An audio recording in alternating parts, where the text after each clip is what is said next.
शबीर शरीफ।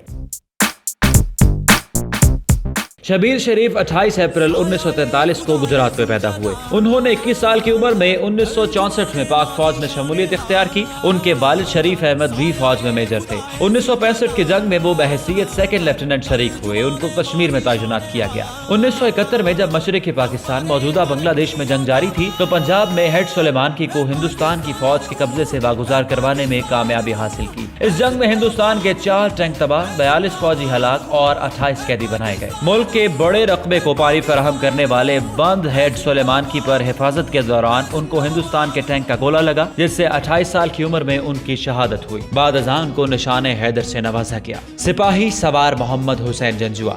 सवार मोहम्मद हुसैन जंजुआ 18 जून 1949 को रावलपिंडी में पैदा हुए। वो 17 साल की उम्र में पाक फौज में बहैसियत ड्राइवर शामिल हुए। 1971 की जंग में सियालकोट में जफरेवाल और शकरगढ़ के महाजे जंग पर गोला बारूद की तरसील करते रहे। उनकी निशानदही पर पाक आर्मी ने हिंदुस्तान की फौज के 16 टैंक तबाह किए। 10 दिसंबर 1971 को हिंदुस्तानी फौज की शेलिंग की जद में आकर सवार मोहम्मद हुसैन शहीद हो गए। जिस वक्त सवार मोहम्मद हुसैन की शहादत हुई उनकी उम्र महज 22 साल और 6 माह थी। वो पाक फौज के पहले सबसे निचले रैंक के अहलकार यानी सिपाही थे जिनको उनकी बहादुरी पर निशान हैदर दिया गया।